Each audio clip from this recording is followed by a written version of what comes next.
Assalamualaikum warahmatullahi wabarakatuh. Perkenalkan, nama saya Dafa Al-Sauki dengan NPM 2508707011000028. Yang pertama, materinya pendahuluan statistika.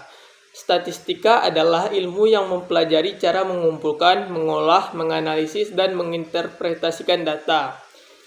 Data adalah hasil pengamatan atau pengukuran yang dikumpulkan, dapat berupa angka, teks, kategori, dan informasi lainnya. Populasi adalah keseluruhan objek atau individu yang menjadi sasaran penelitian. Sedangkan sensus yaitu pengumpulan data terhadap seluruh anggota populasi. Sampel adalah sebagian dari populasi yang dipilih untuk dianalisis. Sedangkan parameter ukuran numerik yang menggambarkan karakteristik populasi, contohnya mu dan sigma. Statistik adalah ukuran numerik dari data sampel, contohnya X bar. Jenis data, data kuantitatif, yaitu data berbentuk angka, hasil perhitungan atau pengukuran. Terdiri dari diskrit, yaitu nilai bulat, dapat dihitung, contoh jumlah mahasiswa. Yang kedua itu ada kontinu, nilai dalam bentuk rentang atau interval, contohnya suhu 28 sampai 33 derajat Celcius. Ada kedua yaitu data kualitatif, data berbentuk kategori atau kelompok, contohnya jenis kelamin, warna, dan agama.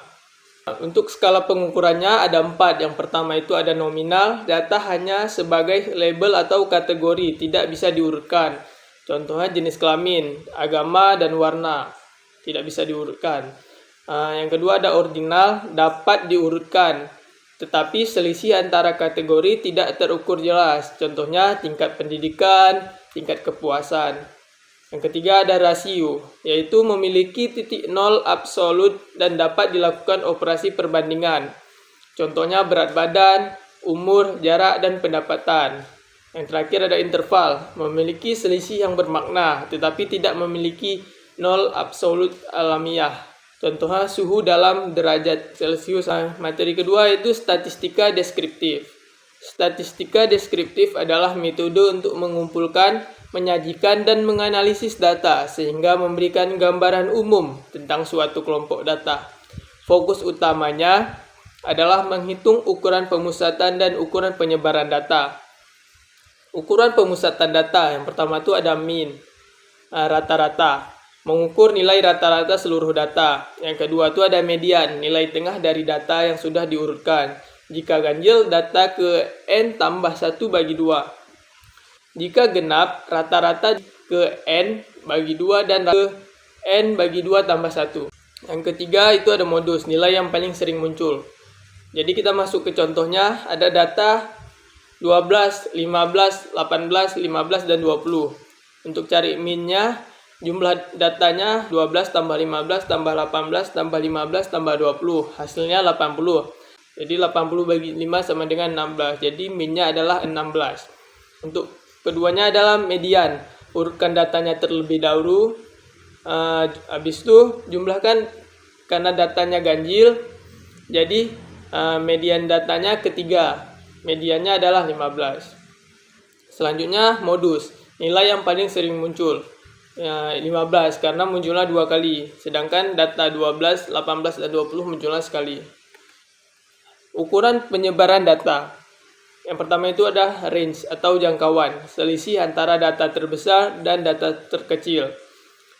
Yang kedua simpangan rata-rata. Rata-rata selisih setiap data terhadap min. Yang ketiga ada ragam atau variance, mengukur seberapa jauh data menyebar dari rata-rata. Untuk populasi sendiri ada rumusnya dan untuk sampel sendiri berbeda rumusnya. Untuk yang keempat ada simpangan baku atau standar deviasi, yaitu akar kuadrat dari varian. Yang kelima itu ada kuartil. Kuartil terbagi menjadi 3, yaitu ada kuartil 1, kuartil 2, dan kuartil 3.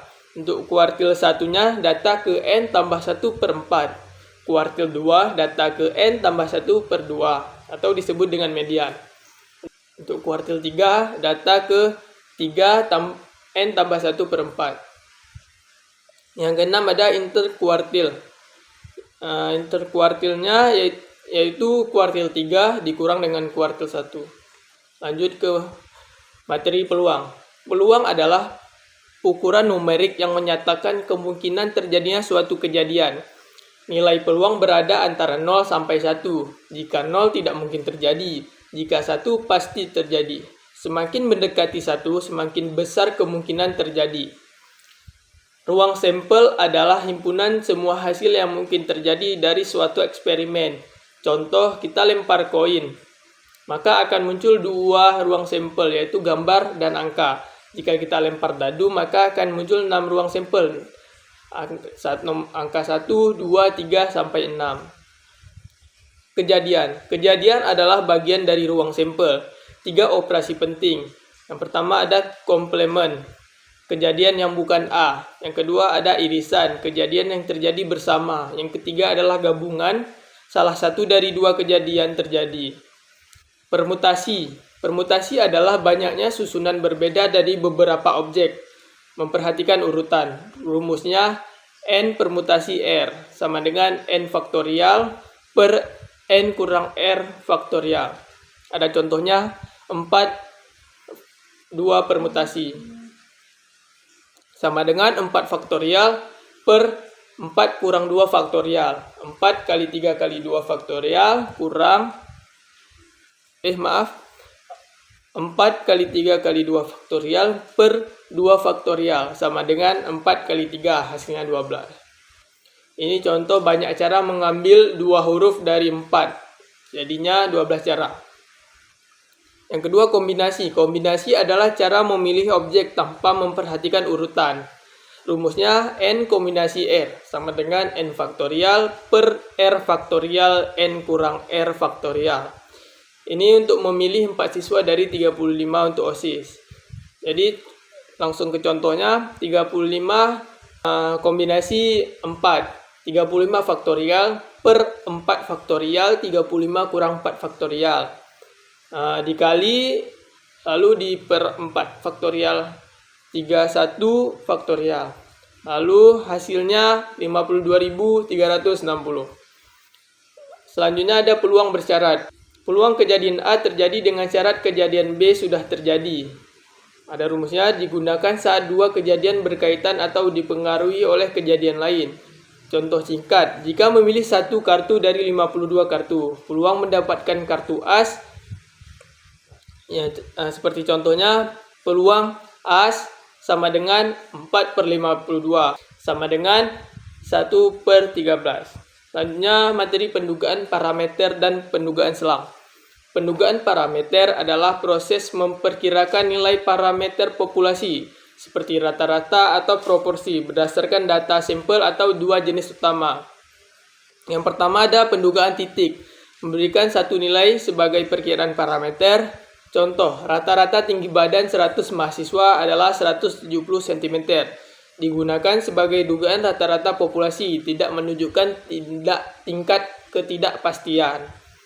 Kedua, pendugaan selang, memberikan rentang nilai tempat parameter populasi kemungkinan berbeda, menggunakan margin of error atau tingkat kepercayaan. Contoh interval 95%, 168,04 cm sampai 171,96. Rumus umum interval kepercayaan. Yang pertama ada rata-rata populasi, jika sigmanya diketahui. Yang kedua, rata-rata populasi. Sigma tidak diketahui, pakai standar deviasi.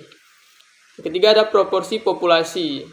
Lanjut, faktor yang mempengaruhi lebar interval. Yang pertama, ada ukuran sampel. Semakin besar, interval semakin sempit. Varian atau simpangan baku. Semakin besar varian, interval semakin lebar.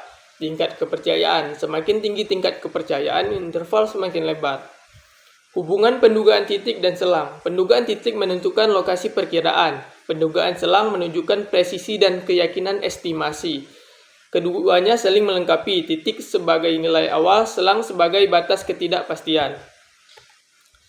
Lanjut ke materi uji hipotesis. Pengertian uji hipotesis adalah pernyataan atau klaim mengenai parameter populasi yang akan diuji. Kebenarannya menggunakan data sampel. Jenis hipotesis ada 2, yaitu hipotesis 0 atau H0 klaim yang dianggap benar sementara.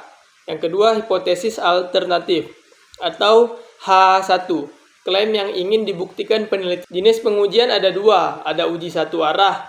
Arah kanan H1 sama dengan mu lebih besar dari mu 0.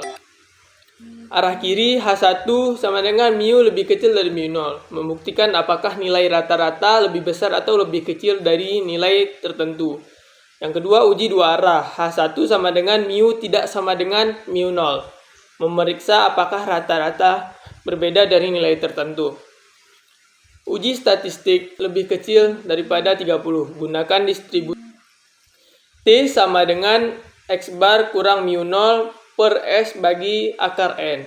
Uji rata-rata sampel besar N lebih besar atau 30.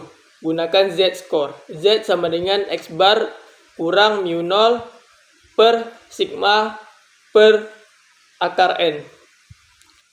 Langkah-langkah dan contoh soal. Seorang guru mengklaim bahwa nilai uji matematika kelasnya adalah 100. Ambil sampel 25 secara acak. Didapatkan rata-rata sampel 104. Diasumsikan bahwa simpangan baku populasi diketahui. Uji klaim guru pada tingkat signifikan. Ini uji dua arah. Yang pertama, langkahnya itu menentukan hipotesis. H0 sama dengan mu sama dengan 100. H1 sama dengan mu sama dengan tidak 100. Kedua, menentukan tingkat signifikasi. Alfanya sama dengan 0,05. Ketiga, menentukan daerah kritis menggunakan nilai Z. Tolak H0 jika Z kurang atau sama dengan dari minus 1,96 dan Z lebih atau sama dengan dari 1,96. 4. Menghitung statistik uji. Z sama dengan X bar kurang mu 0 per sigma per akar N. Masukkan angka-angkanya. Z sama dengan 104 kurang 100 per 2 per 4 per 2 sama dengan 2,00. 5. Menentukan keputusan. Diperoleh Z sama dengan 2,00 karena 2,00 lebih dari 1,96 maka termasuk daerah penolakan. Keenam, kesimpulan pada tingkat signifikan alfanya sama dengan 0,05, ada cukup bukti statistik untuk menolak hipotesis 0. Artinya rata-rata nilai ujian matematika kelas tersebut berbeda secara signifikan dari 100. Lanjut ke materi uji hipotesis beda rata-rata dua sampel. Uji beda rata-rata dua sampel digunakan untuk membandingkan apakah dua kelompok memiliki rata-rata yang berbeda secara signifikan. Jenis uji yang digunakan, dua sampel independen, digunakan bila dua kelompok tidak saling berhubungan. Contoh kelompok pria dan wanita. Jika varian sama, uji T dengan Piolet variance. Jika varian berbeda, uji T Wells. Dua sampel berpasangan, digunakan jika dua data saling berkaitan, berasal dari objek sama. Contoh nilai sebelum dan setelah pelatihan. Langkah-langkah uji beda rata-rata. 1. Menentukan hipotesis H0 dan H1. 2. Menentukan jenis uji, independen atau berpasangan. 3. Menghitung statistik uji, pakai T-hitung. 4. Menentukan T-tabel. 5. Menentukan keputusan. 6. Menarik kesimpulan berdasarkan konteks masalah. Lanjut ke regresi linear sederhana. Regresi linear sederhana adalah metode statistik untuk menganalisis hubungan linear antara satu variabel bebas dan satu variabel terikat, serta membuat prediksi nilai Y berdasarkan X. Model regresinya seperti ini. Lanjut ke materi ANOVA. ANOVA adalah teknik statistik yang digunakan untuk menguji apakah terdapat perbedaan rata-rata antara dua atau lebih kelompok dalam suatu populasi. Tujuannya untuk menentukan apakah perbedaan yang muncul hanya akibat variasi acak atau benar-benar signifikan. Syarat uji ANOVA, data berupa interval atau rasio. Variasi antar kelompok harus homogen. Setiap kelompok berdistribusi normal. Sampel dipilih secara acak. Jenis ANOVA ada dua. Yang pertama ada one way ANOVA, digunakan ketika hanya ada satu faktor yang membedakan kelompok. Contoh membandingkan 3 jenis pupuk terhadap tinggi tanaman. Yang kedua ada two-way ANOVA, digunakan ketika terdapat 2 faktor atau lebih yang mempengaruhi hasil. Contoh, perbedaan nilai siswa berdasarkan metode belajar dan jenis kelamin. Sekian, terima kasih. Assalamualaikum warahmatullahi wabarakatuh.